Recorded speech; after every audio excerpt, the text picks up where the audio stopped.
नमस्कार सभी लोगों को।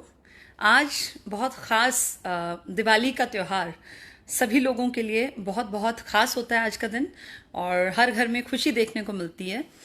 आज के दिन हम सभी के लिए, सभी इंडियंस के लिए ख़ास इसलिए है क्योंकि आज भगवान श्री राम ने जब दशहरे को रावण का वध कर दिया था, उसके बाद वो अयोध्या वापस लौटे थे। तो आज पढ़े लिखे लोगों के लिए सबसे बड़ा रावण जो है, रावण आज भी विद्यमान है, वो है बेरोजगारी का। किसी भी एवरेज परिवार में जब एक बच्चा पढ़ता है तो पेरेंट्स की और बच्चे की खुद भी तमन्ना होती है बड़ा होते होते कि मैं जितनी जल्दी हो सके जॉब में आ जाऊं।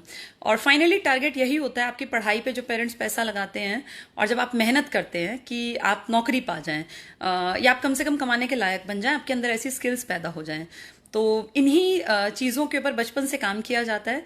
दिक्कत ये है कि जब हम लोग 12वीं तक पढ़ रहे होते हैं तब हम एजुकेशन सिस्टम में इस तरह के कामकाज नहीं समझ पाते, और बहुत बार स्कूली स्तर पर बच्चा पढ़ाई को सिर्फ ये मान लेता है कि बस मार्क्स लेने भर हैं, जबकि असलियत ये है कि अगर एक बच्चे का 6ठी से 12वीं तक का बेस मजबूत हो, अगर उसकी पढ़ाई के कॉन्सेप्ट्स क्लियर हों, तो उसकी आगे भी पढ़ाई के प्रति एक पॉजिटिव समझ बनने की उम्मीद ज्यादा होती है। इसीलिए बच्चों को स्कूली स्तर पर ही बहुत ज्यादा मेहनत करनी सिखानी चाहिए।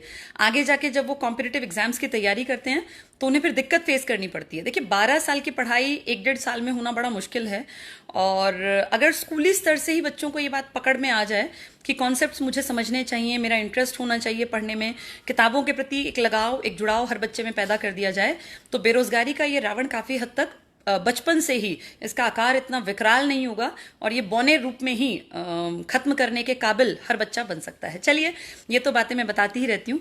आज हमारे लिए खास इसलिए भी है, आज बहुत सारे स्टूडेंट्स आए, बहुत सारे थोड़ा जल्दी में थे तो हम लोग उनके साथ बातचीत उतना टाइम नहीं दे पाए। कुछ लोग जल्दी में थे, कुछ हम लोग भी जल्दी में थे। 2 सिस्टर्स हैं मेरे साथ, दोनों बहनें हैं, और इनके पिताजी हरियाणा पुलिस में हैं। एक निशी है और एक डिम्पी है। दोनों बहुत मेहनती हैं, दोनों ने मेहनत की, लेकिन एक ही परिवार से हैं, एक जैसी स्कूलिंग, एक जैसी पेरेंटिंग, लेकिन दोनों की जो ड्यूरेशन थी तैयारी की वो अलग अलग थी। डिम्पी ने महज 1 साल 1.5 साल शायद मेहनत करके जो मुकाम हासिल किया, निशी को टाइम थोड़ा ज्यादा लगा, लेकिन दोनों बहनें आज गवर्नमेंट जॉब में यहीं पर हरियाणा में, एक दिल्ली में है, कार्यरत हैं, और दोनों ने अपने पिताजी का मान बढ़ा दिया है। तो ऐसी बेटियां अगर हमारे पास रहेंगी तो हमें दिक्कत नहीं आएगी, और समाज में बेटियां अगर इस तरह से आगे बढ़ती रहेंगी तो चलिए, हमारे बीच में निशी है। पहले निशी, बताओ जरा अपने बारे में। नमस्कार, सबसे पहले सभी को दिवाली की हार्दिक शुभकामनाएं। मेरा नाम निशी है। मैं मार्च में डीडीए में लगी थी अभी। तो मैंने यहाँ पे आईसीएस में 2.5 साल कोचिंग ली थी। सफ़र थोड़ा सा लंबा था, बट एट लास्ट मंजिल तक पहुँच गए बस। अच्छा, कब तुम्हारी ज्वाइनिंग हुई निशी? मैम 9 मार्च। 9 मार्च, अभी 2021 में? Yes ma'am. अच्छा, और तुम लॉकडाउन के दौरान, तब लॉकडाउन लगा हुआ था ना, मार्च अप्रैल में। अच्छा निशी, कितने बार मन में ऐसा आया कि बस अब छोड़ देना चाहिए, अब मेरे बस की नहीं है पढ़ना, बड़ा मुश्किल है पढ़ाई, कुछ और कर लेती हूँ या छोड़ देती हूँ, यार क्या जरूरत है इतना टेंशन लेने की? मैम बहुत बार आया था ऐसे। तो आई थिंक कोई भी एस्पिरेंट है, किसी भी चीज़ की तैयारी कर रहा है, उसके माइंड में फेल होते ही सबसे पहले यही आता है। बट उसको आई थिंक मेंटली स्ट्रांग होना चाहिए, खुद को बनाना चाहिए कि उस चीज़ को फेस कर ले। क्योंकि कोई भी एग्जाम देते तो 2 ही चीज़ होंगी, या पास या फेल।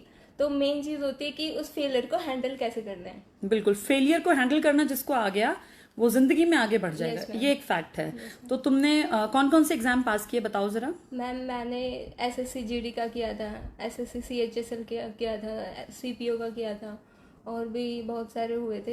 एक नाबार्ड वाला भी किया था। अच्छा। अब फाइनली डीडीए में ज्वाइनिंग हुई है। अच्छा, डीडीए में ज्वाइनिंग है। चलो, पिताजी कितने खुश हैं अब इस ज्वाइनिंग के बाद? बहुत खुश है मैडम। बहुत खुश हैं। तुम दोनों सगी बहनें हो ना? Yes ma'am. अच्छा, चलो, डिम्पी है हमारे बीच। डिम्पी, तुम बड़ी हो। हाँ जी। कितने साल हो गए ज्वाइनिंग को?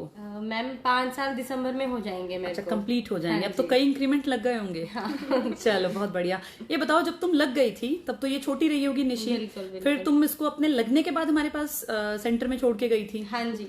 जब मेरी जॉब लगी थी उस टाइम इसकी 12th हुई थी। तो 12th होने के बाद सबसे पहले यही मैंने दिया था कि आईसीएस में जाना, वहीं से कोचिंग स्टार्ट करना। बेसिक तो एकदम से क्लियर हो चुका था इसका, लेकिन थोड़ा टाइम लगा, 2-2.5 साल, लेकिन इसका अब क्लियर हो गया और इसके लिए मैं बड़ी खुश हूँ। नहीं, बहुत अच्छी। एक बड़ी बहन का होता है कि भाई बड़ी लगी है, छोटी भी बस जल्दी से लग जाए। अच्छा, कितनी बहनें हो तुम लोग? हम दो ही है, मैं बड़ी हूँ और निशी छोटी है। दोनों की ज्वाइनिंग हो गई। हाँ जी। पिताजी भी तुम्हारे किस में काम करते हैं? पापा हरियाणा पुलिस में है, वो भी बड़े खुश हुए थे जब हम दोनों लगे थे। अच्छा, तुम भी पुलिस में हो? हाँ जी, तो मैं पिताजी के साथ काम कर रही हो? हाँ, पापा की और मेरी दोनों की हमारी फरीदाबाद में ही पोस्टिंग है। अच्छा, तुम मेरे ख्याल एक रिलेटिव को और छोड़ के गई थी हमारे पास पढ़ने के लिए। हाँ, मेरे मामा जी का लड़का था, उनका शायद उसको 2 या 3 साल हो गए थे कोचिंग लेते, कहीं और ली थी उन्होंने, लेकिन हो नहीं पाया था।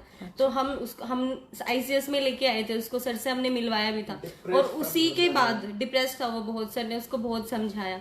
उसी के बाद फिर नेक्स्ट जो भी वैकेंसी आई थी उसमें उसका क्लियर हो गया था हरियाणा पुलिस वाला ही। और अभी उसकी पोस्टिंग चल रही है गुड़गांव में। चलो, तुम बताओ, जब बार बार बच्चा फेल होता है और जैसे वो डिप्रेस्ड हो जाता है, पढ़ाई से मन हट जाता है, उस टाइम उस एक एवरेज परिवार के बच्चे के लिए पढ़ाई से हटने के बाद दूसरा क्या लगता है तुम्हें? क्या ऑप्शन ठीक है, पढ़ाई से हट जाना या फिर से वापस जुट जाना मेहनत? मेरे को तो ये लगता है अगर उसने स्टार्ट कर दिया ना कि पढ़ना ही है और जो भी लेना है, तो उसको हटना नहीं चाहिए। आता है, सबके मन में आता है, ये किसी एक पर्सन के लिए नहीं है या एक स्टूडेंट के लिए नहीं है कि फेल हो गए। फेलियर तो शायद हमारी लाइफ का ही ये स्ट्रगल है, प्रोसीजर चलता ही रहता है। तो फेल होना कोई गलत भी नहीं है। अब वही बात है कि फेल होना सिर्फ हमें समझाता है कि हम आगे कैसे बढ़ेंगे। तो और लेकिन उससे हटना नहीं चाहिए। एक बार फेल, 2 बार फेल। अब मेरी सिस्टर का एग्जाम्पल ले लो, जब इसने स्टार्ट किया था 1 साल, जैसे मैं 1-1.5 साल में लग गई थी, लेकिन इसका हो गए थे, लेकिन फाइनल लिस्ट में ये रह जाती थी। लेकिन फिर भी ये समझाया इसको, ये खुद भी समझती रही, तो 2-2.5 साल में, लेकिन आज इसके पास एक गवर्नमेंट जॉब है, वो भी सेंट्रल गवर्नमेंट जॉब।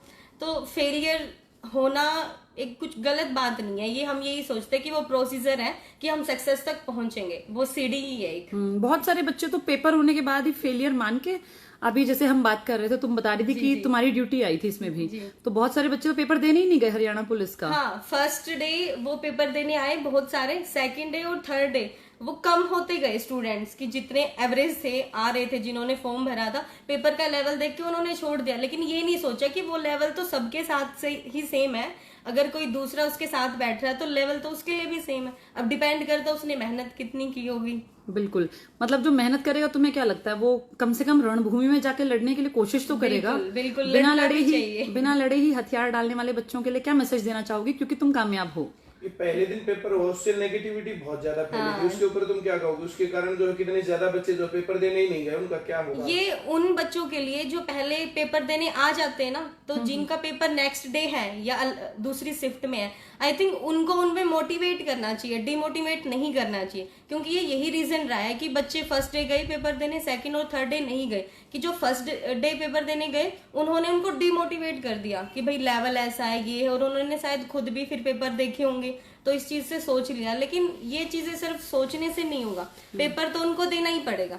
तो अब जो हथियार तैयार किए उस हथियार को रणभूमि में लेके तो जाए, अगली बार और ज्यादा स्ट्रोंग होंगे। बस इतना ही कहना चाहूंगी मैम कि फेलियर को ये ना सोचे कि एक नेगेटिविटी है, इसको पॉजिटिव लेके चले और आगे बढ़े। 2 साल 3 साल लगेंगे लेकिन हो जाएगा। और आईसीएस के लिए मैं तो यही कहूंगी, अगर कोई बच्चा 12th भी कर रहा है, कोचिंग के लिए सोच रहा है, तो वो आईसीएस में आए और कोचिंग ले। हो सकता है कि टाइम लगे उसको, लेकिन हो जाएगा। यहाँ पे 100% इस चीज की, हम दोनों सिस्टर इस चीज के लिए कह रहे हैं कि टाइम लगेगा बट उसका क्लियर हो जाएगा। और जॉब की अपनी ही एक वैल्यू है। तुम्हारा तो पहला ही पेपर था ना? हाँ, ये मेरा फर्स्ट ही पेपर था और सबसे पहले मैंने आईसीएस में ही कोचिंग ली थी और 1-1.5 साल में मेरा फर्स्ट वैकेंसी निकली थी। 1-1.5 साल में मैंने इसी के दौरान तैयारी करी थी और मेरा फर्स्ट ही हो गया था ये पेपर हरियाणा पुलिस का। तुम्हारे कितने फेल हुए निशी? सर मेरे भी 5-6 तो हुए ही होंगे स्टार्टिंग में, मतलब फर्स्ट टायर क्लियर हो गया, फाइनल में रह गया, तो ये सबसे ज्यादा दुख होता था। बट आई थिंक एक स्टूडेंट को ना उस टाइम को भी एंजॉय करना चाहिए, क्योंकि एट लास्ट कुछ भी हो इंसान को सबसे पहले खुश होना चाहिए। जब तक वो खुश नहीं है कुछ भी नहीं कर सकता। बहुत सारे लोग तो नेगेटिविटी से इतने भरे होते हैं, मतलब उन लोगों का तो मुझे लगता है कोई उपचार नहीं है जो नेगेटिविटी से भरे हैं। पहली चीज जो है सक्सेस की मूल मंत्र वो ये है कि आपके अंदर पॉजिटिविटी हो, ये पहली नीड है। बिल्कुल।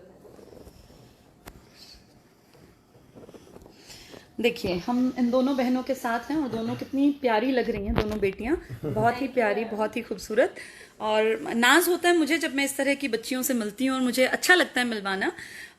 देखिए, बच्चों पेपर का लेवल, अभी निशी ने भी कहा और डिम्पी ने भी कहा, पेपर का लेवल टफ और आसान सबके लिए होता है। ऐसा नहीं है कि पेपर किसी के लिए बहुत आसान था, किसी के लिए बहुत टफ। ये टफ था तो हर एक के लिए था, आसान होता तो भी हर एक के लिए होता। मेजर बात ये होती है कि आप उस पेपर के लिए, जब सबको वो सेम चीजें आती होती हैं, आप उन आते हुए में से कितने गलत कर देते हो। अगर क्वेश्चंस ऐसे आ रहे हैं जो किसी को भी नहीं आ रहे हैं, तो वो तो कंपटीशन का पार्ट ही नहीं है। जब क्लेरिकल का एग्जाम हुआ था लास्ट टाइम, तो मैथ्स था, कंप्यूटर था, आउट ऑफ सिलेबस था, लेकिन उसने कंपटीशन भी क्रिएट नहीं किया। कंपटीशन क्रिएट किया था उस पोर्शन ने जो सबको आता था और आते आते लोगों ने गलत कर दिया। तो ये एक बहुत बड़ी समझने की जरूरत है। और एक और चीज, जैसे कुछ स्टूडेंट्स, अभी डिम्पी बता रही थी, इसकी ड्यूटी लगी हुई थी फर्स्ट सेकंड थर्ड डे, तो इसने बताया कि बच्चे घटते चले गए, एग्जाम देने ही नहीं गए। ये कितना बड़ा आप ये मान लीजिए, ये दिखाता है कि बच्चे कितना नेगेटिव हो गए पहले ही, पेपर देने से पहले ही।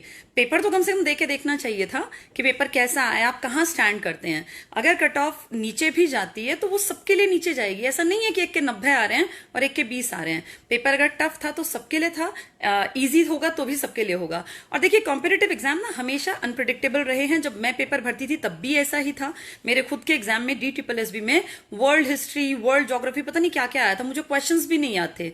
लेकिन वो पोर्शन जिसपे मेहनत करनी होती है, अगर आपने उस पर मेहनत कर रखी है तो फिर बात दिक्कत में नहीं आती है। और रही बात एक पोर्शन आना ना आना, तो देखिए इसको बहुत आसान नहीं है कि ये सब चीजें हमेशा आपके अकॉर्डिंग हो या हमारे अकॉर्डिंग हो।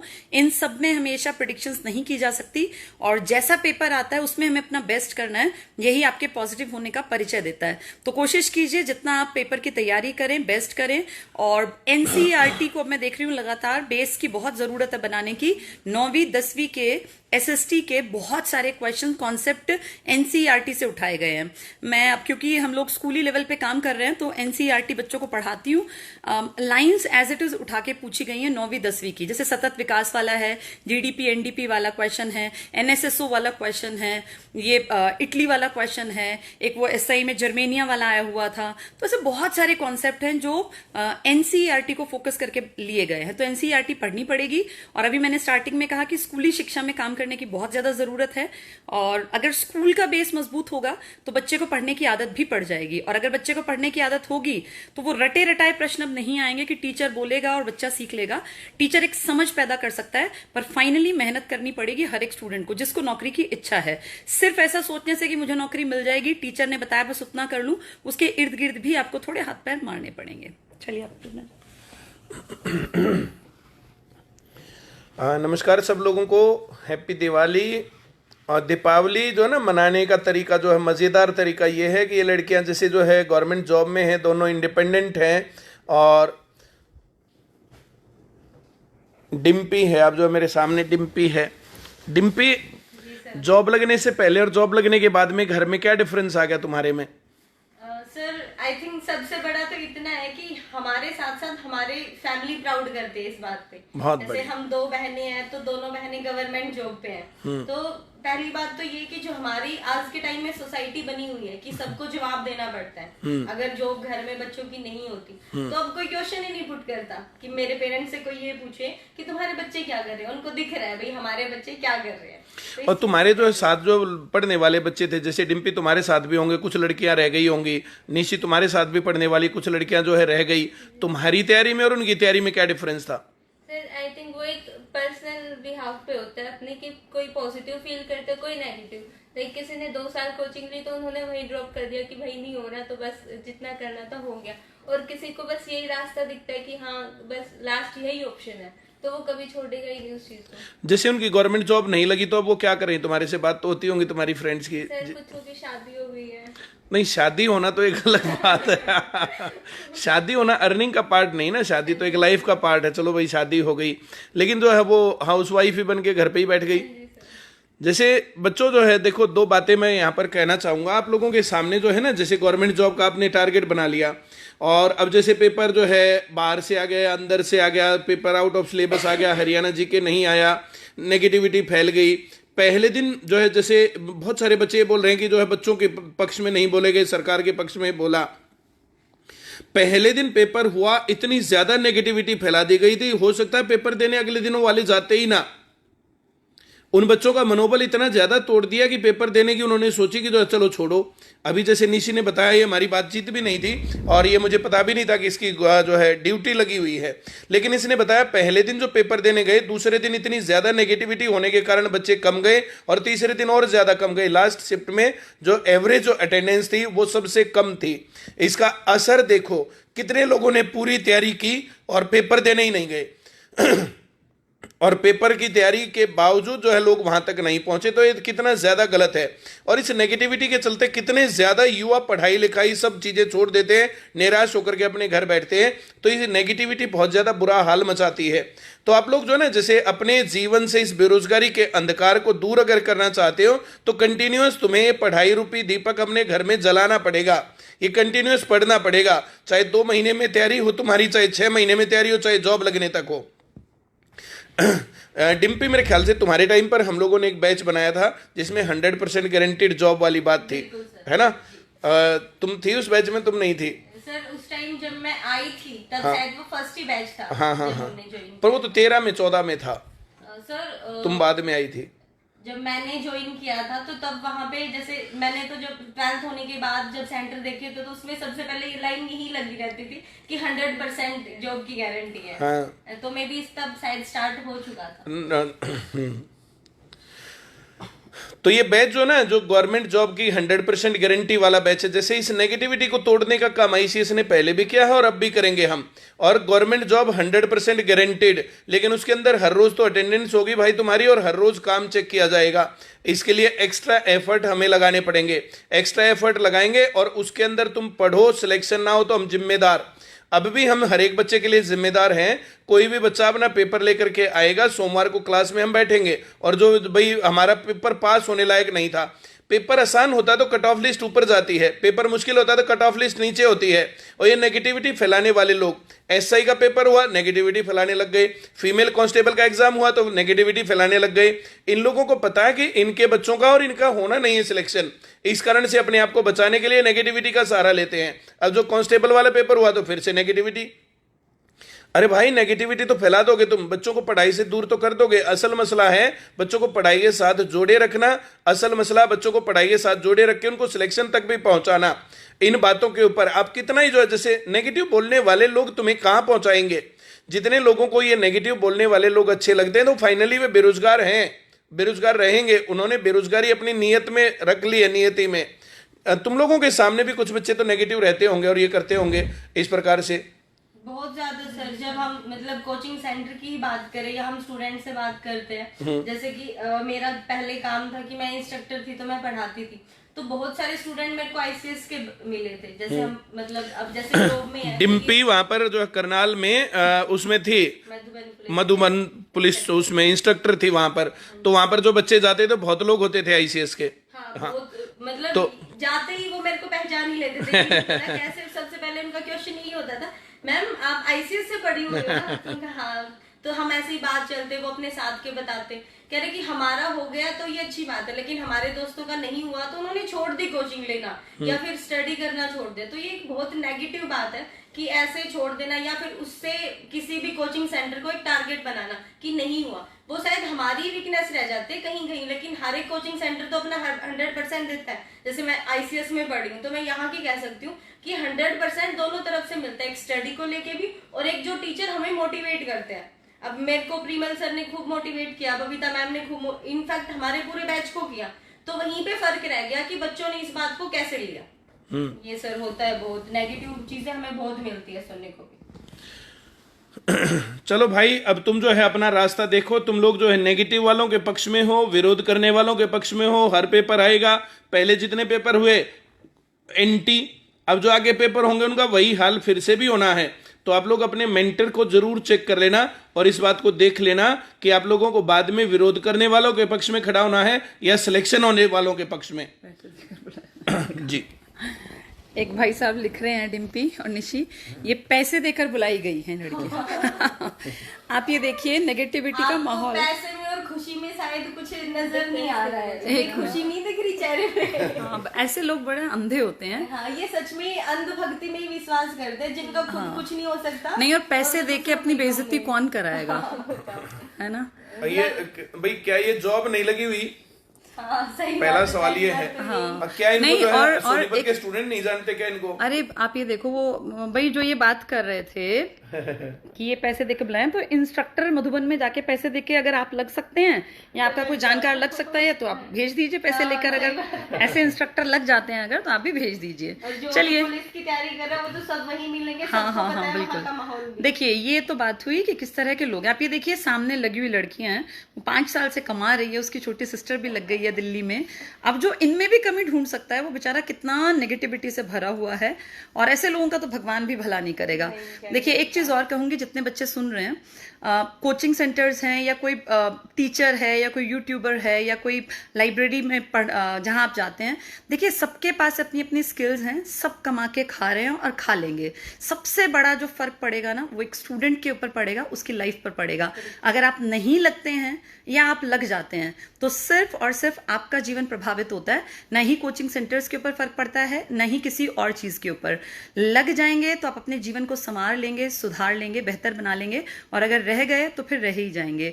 जिन लोगों ने जिस भी चीज का विरोध किया, देखिए गलत का विरोध करना अच्छी बात है, लेकिन विरोध के साथ ये भी देखना चाहिए कि उसका अंजाम क्या हुआ। अगर एक विरोध को करके आपने छोड़ दिया तो वो तो आपने टाइम खराब किया। या तो विरोध को करें तो फिर सच में इस तरह से करें, अगर सही चीज के प्रति आप खड़े हो रहे हैं, कि आप उसमें अपनी बात को सरकार के सामने इतना अच्छा रिप्रेजेंट करें और आपकी बात में इतना दम हो कि लोग आपकी बात सुने।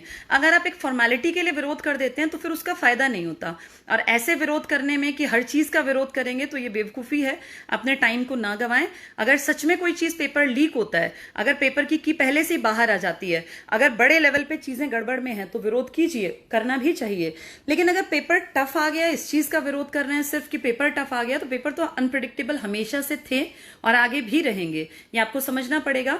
हमें अपनी तैयारी का लेवल बढ़ाना पड़ेगा, समय की जरूरत को समझते हुए। जो इस बात को जल्दी समझ जाएगा वो आगे बढ़ जाएगा, और जो रोता रहेगा 4 साल बाद, आप ये देखिए कितने ही लोग डिम्पी के साथ, निशी के साथ जो नेगेटिव थे वो रह गए। आज वो लड़कियां शादी करके कहीं होंगी, इसी तरह कितने लड़के अपने काम धंधे कुछ छोटा मोटा पकड़ लिया होगा, मिला होगा तो, नहीं तो बहुत लोग बेरोजगारी की लंबी लाइन में लग गए। तो ये ना पर्सनल हर एक को देखना पड़ेगा, भैया मेरा जीवन अच्छा कैसे बनेगा, मैं अपने जीवन के लिए खुद जिम्मेदार हूं। ऐसे हर स्टूडेंट अपने जीवन के लिए खुद जिम्मेदार है। वो किस टीचर को चुनता है, वो क्या रास्ता चुनता है, वो पेपर देने जाता है नहीं जाता, वो पेपर में कहां स्टैंड करता है, अपनी गलतियों को ढूंढता है या पेपर की कमियों को ढूंढने लगता है, ये उसका पर्सनल अपना डिसीजन है। लेकिन एज अ टीचर, या जो मुझे लगता है, मुझे जो जितनी समझ मेरी है इस जीवन में, जितना मैंने समझा, पहली जरूरत होती है आप अपने आप को बेहतर बनाने के लिए जो आपको करना चाहिए वो कीजिए। देखिए सरकारें जो विरोध किया था हाँ, उसका क्या हुआ? कुछ नहीं, एसआई के विरोध का कुछ हुआ नहीं ना। बात यही है, या तो उस विरोध को आप एंड तक लेके जाएं कि भाई गलत है तो फिर नहीं, ठीक है, 13 तारीख को जो री एग्जाम हुआ उसमें से कितने बच्चे लगे? उसका कोई उसका प्रूफ जैसे भी नहीं है ना। वो जो बातें बोल रहे थे उसका क्या असर पड़ा? वही अब इस चीज को भाई एसआई का एग्जाम था, एसआई के एग्जाम के ऊपर खूब ज्यादा विरोध हुआ। एसआई के एग्जाम के ऊपर इतना ज्यादा हल्ला भी मचा कि 26 तारीख को कुछ सेंटर्स का जानबूझ करके सेंटर जो है वो पेपर कैंसिल कर दिया गया, उनको दोबारा चांस दिया गया।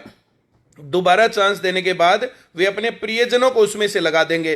तो जो ऐसा कहने वाले लोग थे वो अब जरा इसके ऊपर बताएं कि 13 तारीख की आवाज हम पहले उठा रहे थे, 13 तारीख के ज्यादा लोग लगने थे, तो 13 अक्टूबर को जो री एग्जाम हुआ था 3 सेंटरों का, 350 के आसपास लोगों ने जो है पेपर दिया था, 37 बच्चों का उसमें से जो पेपर पास हुआ था। अब फाइनल में कितने बच्चे वहां से लगे, और वे लोग अपनी उस बात के ऊपर पुख्ता क्यों नहीं खड़े होते? अब जो 13 तारीख वाला उसका तो जो मामला जो विरोध कर रहे थे उसका तो कहीं जो है जमीन ही नहीं मिल रही। अब जो तो वो एसआई वाला जो है वो मामला छोड़ करके अब चलो जो है विरोध करेंगे कांस्टेबल के एग्जाम का। इससे भी कुछ नहीं होना है। कुछ नेगेटिविटी फैला दी फीमेल कांस्टेबल वाले एग्जाम से, कुछ एसआई वाले एग्जाम से, अब और कांस्टेबल के अब उससे उनको कोई मतलब नहीं, किसी चीज से कोई लगे ना लगे, उनको अपना जो काम धंधे से ये कहानी है कि हाँ अब बच्चों को गलत बातें बोल करके बच्चों को अपने पक्ष में करना एक सेकंड का काम है। सच्ची बात बोल करके बच्चों के सम्मुख खड़े होकर के बताना कि गलत और सही क्या काम है, ये बहुत साहस की बात है और इस काम को हम हमेशा करेंगे। जो ये इस प्रकार की बातें हैं ना, ये बच्चों को गलत रास्ता भटकाना है। पेपर मुश्किल आ सकता है, पेपर आसान आ सकता है, पेपर में एक आधा सब्जेक्ट कम या ज्यादा हो सकता है, क्या हमारे पास पढ़ने वाले बच्चों ने ये बातें नहीं सुनी? तुम लोगों ने कभी नहीं सुनी ये बातें कि पेपर में क्या आ जाएगा, किसी को कुछ नहीं पता? हाँ सर, सुनिए, आपने हमेशा ही बोला है हर पेपर से पहले पेपर में कुछ भी आ सकता है। जो तुम्हें आता है पेपर, वो जो उसको सही से सॉल्व कर दो, सिलेक्शन हो जाएगा। इतनी सी बात जो लोग कर देते हैं वही सिलेक्ट हो जाते हैं। इसमें कहां कौन सी नई बात है? और मैं आज जो ये बात बोल रहा हूं, ये कौन सी नई बात है? मैंने पहले नहीं बोली ये बातें।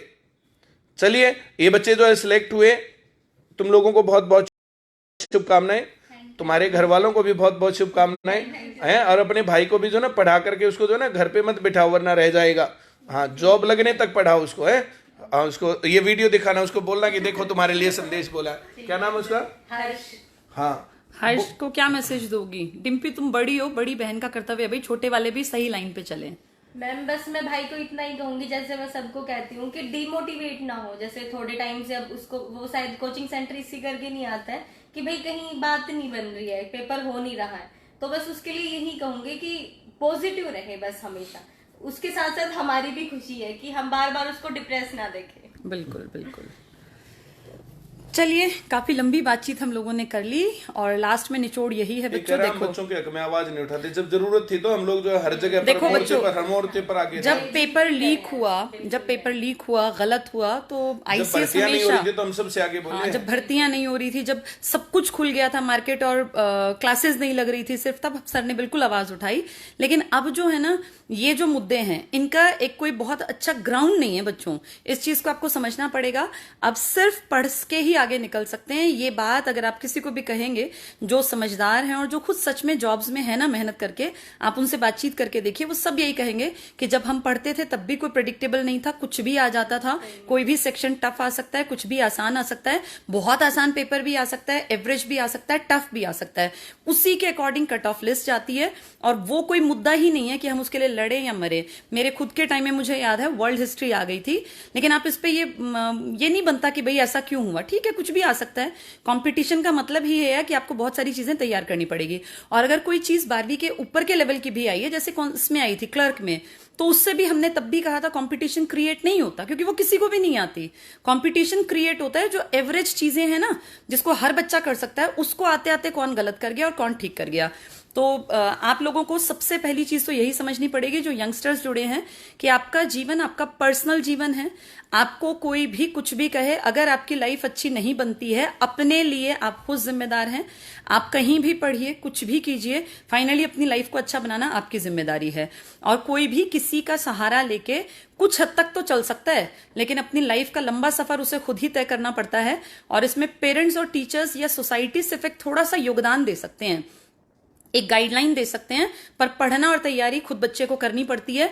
और अगर आगे बढ़ना है तो पहली शर्त होती है खुश रहना, जैसे डिम्पी ने भी कहा। दूसरी चीज होती है नेगेटिव लोगों से बचना, और तीसरी चीज होती है फेलियर को एक्सेप्ट करके आगे बढ़ना। जो लोग फेलियर को एक्सेप्ट नहीं करते वो कभी आगे भी नहीं बढ़ते। अब फिर एग्जाम्स आएंगे, जिंदगी में बहुत सारे एग्जाम्स आते हैं। एक छोटे से एग्जाम में अगर आप पास नहीं होते हैं तो अपनी कमी ढूंढिए कि यार कहाँ कमी रह गई। एनसीईआरटी में से जो चीजें आई थी, अगर 9वीं 10वीं को ढंग से पढ़ लिया जाए तो कुछ कॉन्सेप्ट बहुत बढ़िया वहां से उठाए हुए थे, तो उसमें से गो थ्रू हो जाइए। देखिए, सिलेबस बढ़ता जाएगा, बढ़ती आबादी का नुकसान हर एक को उठाना पड़ेगा। कंपटीशन ज्यादा हो गया है क्योंकि अब ज्यादा लोग फॉर्म भरते हैं, ज्यादा लोग पढ़ने भी लग गए। हाँ, तो अब धीरे धीरे आप लोगों को बात समझनी पड़ेगी। और आपको बरगलाने वाले, बहकाने वाले तो बहुत लोग मिलेंगे, लेकिन आपकी जिंदगी में आज से 5 साल 7 साल 10 साल बाद आप अकेले खड़े होंगे, तब कोई टीचर आपके साथ नहीं होगा। वहां आपको ये देखना पड़ेगा आज से 5-7 साल बाद मेरे जीवन का क्या होगा। 2030 की, 25 की, 28 की दिवाली आप जब मना रहे होंगे, तो उस टाइम पे आपकी लाइफ में ना कोई टीचर की इंपॉर्टेंस होगी ना किसी चीज की। तब ये बात मायने रखेगी कि आप नौकरी में हैं कि आप नौकरी में नहीं पहुंच पाए। तो मेहनत कीजिए, त्योहार है, एंजॉय कीजिए, और लाइफ में हमेशा पॉजिटिव रहिए। अपने ये भी देखना चाहिए कि जो हम आज स्टेप ले रहे हैं, इसका असर हमारे जीवन पे कैसा आएगा। कभी भी किसी को भी दोष मत दीजिए किसी भी चीज का। एक मैंने खास चीज देखी, जितने लोग कामयाब हुए, क्योंकि मेरे एक सर्कल था, हम सभी लोग, मेरे साथ जो लड़कियां थी, हम सभी कामयाब हो गए थे, और मेरे सभी संगी साथी आज अच्छी अच्छी पोस्ट पे बैठे हैं। तो एक कॉमन चीज मैंने देखी हम सब लोगों में जो थी, हम बहुत डेडिकेटेड थे, हार्डवर्किंग तो थे ही, कोई ऐसा नहीं कि बहुत इंटेलिजेंट थे, मैं तो बिल्कुल एवरेज स्टूडेंट थी, हार्डवर्किंग थी, घंटों घंटों पढ़ना। और एक चीज और मैंने देखी कॉमन, कि जितने लोग सक्सेसफुल हैं ना, वो हमेशा इसका जो श्रेय है ये दूसरों को देते हैं, और फेलियर हमेशा अपने सिर पे लेते हैं, ये बहुत अच्छी बात होती है।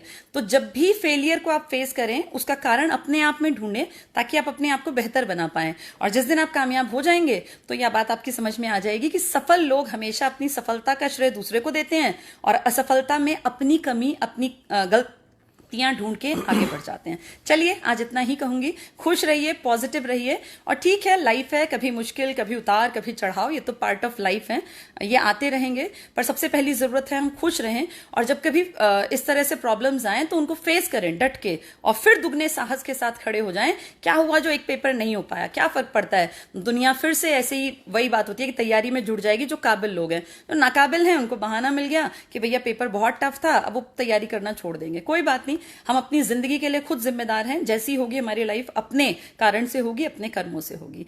बहुत सारी शुभकामनाएं, हैप्पी दिवाली एक बार फिर से मेरी तरफ से। मुझे एक सवाल का जवाब और दो। जॉब लगने से पहले तुम लोगों को जॉब लगना आसान दिखता था या मुश्किल? सर पहले मुश्किल ही दिखता था, और जब जॉब लग गई तब? अब लग रहा है कि बहुत इजी था सब कुछ। लाइक अच्छा सा पीरियड चल रहा था वो, और तब होता था कि यार डिप्रेशन चल रहा है ये तो। ये लड़कियां जो दोनों जॉब में है ना, तो जॉब लगने से पहले इन्हें भी यही डर लग रहा था जो तुम लोगों को लगता है डर। एक आधा बेचारा जो है दुखी आदमी इस प्रकार से। एक कह रहा है राजस्थान में आईसीएस फेल। तो राजस्थान में भाई साहब गंगानगर है एक शहर का नाम, श्री गंगानगर। श्री गंगानगर के सेंटर से 5 बच्चों ने टॉप किया है, ऑल इंडिया टॉपर। आईसीएस की सभी ब्रांचेज में सबसे ज्यादा टॉपर गंगानगर से निकले हैं। हमारी जो श्री गंगानगर की ब्रांच है 5 बार टॉपर, सूरतगढ़ से 2 बार टॉपर निकले हैं, नौहर से टॉपर निकला है, भादरा से टॉपर निकला है। तो श्री गंगा जो है राजस्थान में, किसने बताया आईसीएस फेल हो गया? राजस्थान में आईसीएस फेल नहीं हुआ, राजस्थान में रीट का एग्जाम लीक हुआ। 3 लाख रुपए की, 6 लाख रुपए की चप्पल, 15-15 लाख रुपए का काम। राजस्थान एसआई का पेपर लीक हुआ, राजस्थान पटवार का पेपर लीक हुआ। कितने ज्यादा पेपर लीक हुए हैं। और हरियाणा के स्टूडेंट्स ने रीट में उसके बावजूद भी जो है नंबर लिए हैं। और रीट के स्टूडेंट्स का, बहुत सारे बच्चों का यहां पर फोटो लगा रखा है। राजस्थान के अंदर पटवार का और जो बाकी एग्जाम आए ना, तब तुम देख लेना उसका रिजल्ट। किसने बताया? पढ़ाई फेल कभी नहीं होती, ईमानदारी कभी फेल नहीं होती, मेहनत कभी फेल नहीं होती, और आईसीएस कभी फेल नहीं होगा। जिस दिन आईसीएस बच्चों को पढ़ा करके नौकरी लगाने लायक नहीं बचेगा ना, तो हमारे पास इसके अलावा भी बहुत सारे काम हैं। हम बच्चों की जिंदगी बर्बाद करके जो है ये सब नहीं करने वाले हैं। और जो लोग ये बोलते हैं ना कि बच्चों की आवाज नहीं उठाते, तो बच्चों की आवाज गलत बात पर हम बच्चों को नहीं लेके जाएंगे, हम गलत बात बच्चों के मन में नहीं डालेंगे। बच्चों को पॉजिटिव रखना सबसे पहला काम होता है। जिस टाइम पर गलत हो रहा था, सबसे आगे मैं खड़ा था, अपने नाम से मैंने सब कुछ किया था। जो जितने नेगेटिव बोलने वाले लोग हैं, उस टाइम पर ये अगर एक भी कहीं पर भी जो सामने आया हो, तो ये सारे के सारे ऐसे लोग थे। ये लोग एक चीज और जो ये कह रहे हैं कि आईसीएस फेल, भाई आईसीएस की चिंता आप ना करें। आईसीएस में हम लोगों के पास जो स्किल्स हैं वो इतनी हैं कि हम जिंदगी में फेल नहीं होंगे। हमने अपने यंग एज में इतनी मेहनत कर ली है कि हम जिंदगी में फेल नहीं होंगे। और आईसीएस अपने आप में एक बहुत अच्छा एक्सपेरिमेंट है। और परिमल सर का एक, जैसे होता है ना भाई, एक दिमाग का एक विचार था जिसने एक मूर्त रूप लिया और दुनिया के सामने एक बहुत अच्छा एग्जाम्पल सेट किया है। और आईसीएस जो खड़ा है ये अपने दम पे, अपनी स्किल्स पे, हमारी काबिलियत पे खड़ा हुआ है, हमारी मेहनत पे खड़ा हुआ है। तो इसलिए जो ये कह रहा है कि आईसीएस फेल, वो अपने आप को जज करे। वो कितने बड़े घर में रहता है, उसने अपनी मेहनत से कितना बड़ी कोठी बना ली, कितनी बड़ी गाड़ियां ले ली, समाज के लिए उसने क्या कर दिया, कुछ बहुत अच्छा कहीं दान दिया या कोई बहुत बड़ा नाम कमा लिया, तो वो जजमेंट करे। अदरवाइज पहली चीज होती है, जैसे फेल किसी को कह सकते हैं आप तब जब आपका रुतबा, आपका नाम उससे बड़ा हो। तो आप जितने भी लोग हैं, और मैं तो ये कहूंगी किसी भी टीचर के अंदर अगर पढ़ाने का गुण है ना, ये सिर्फ एक स्किल है जिसपे आप पूरी जिंदगी बैठ के खा सकते हैं। आपको कुछ नहीं करना अगर आपको पढ़ाना आता है। हर टीचर ये बात जानता है, जिसको पढ़ाना आता है उसको किसी चीज की जरूरत नहीं है। वो एक किराए के घर में भी 4 स्टूल डालेगा ना, अगर वो पढ़ाने में अच्छा है तो उसके पास वो 4 स्टूल से 40 कप बन जाएंगे, पता ही नहीं चलेगा।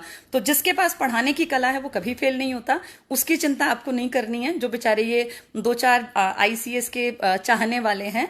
आईसीएस की हाँ, ये कुछ होते हैं ना इस तरह के बच्चे। हाँ, तो बच्चों जो बच्चे सच में स्टूडेंट हैं वो ऐसा सोच भी नहीं पाएंगे, क्योंकि एक बच्चे को सबसे बड़ी जरूरत होती है अपना सोचने की। देखिए, जब मैं स्टूडेंट थी मुझे याद है मेरे लिए सबसे इंपॉर्टेंट थी मेरी लाइफ कैसी होगी। तो हर एक बच्चे के लिए इंपॉर्टेंट होना चाहिए उसका जीवन कैसा होगा। आईसीएस का क्या होगा या किसी का भी क्या होगा ये आप ना सोचें। स्टूडेंट तो खैर सोचता भी नहीं है, ये वो सोचते हैं जो बेचारे कंपटीशन में कहीं स्टैंड नहीं कर पाते। और ऐसे लोगों का कुछ हो नहीं सकता, क्योंकि जो अपनी एनर्जी को दूसरे से चिढ़ने में, दूसरे से जलने में या ईर्ष्या में लगाते हैं, वो हमेशा दूसरों के लिए सपने सोच सोच के खुश हो जाते हैं कि फलाना फेल हो गया, ये फेल हो गया। फेल उसे कहते हैं जो पहली बार कोई स्टेप लेके पीछे रह जाए। आईसीएस ने एक्सपेरिमेंट करके अपने आप को दिखाया है कि आईसीएस क्या कर सकता है, और हमारे पास एक हुनर है पढ़ाने का जो फेल कभी नहीं होगा, क्योंकि पढ़ाई कभी भी ऐसी चीज नहीं है कि वो पीछे आ जाए। पढ़ाई हमेशा आगे लेके जाएगी, और पढ़ाई से हमें प्यार है तो हम अपने बच्चों को इस काबिल बनाते रहेंगे कि वो भी पढ़ाई से प्यार कर सके।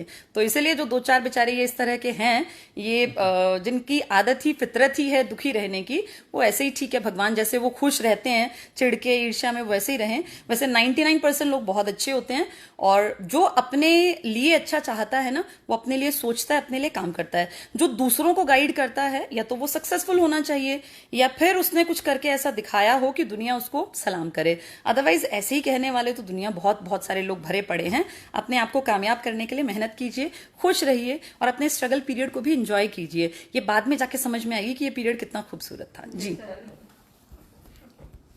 चलिए, बहुत बहुत धन्यवाद सभी लोगों का।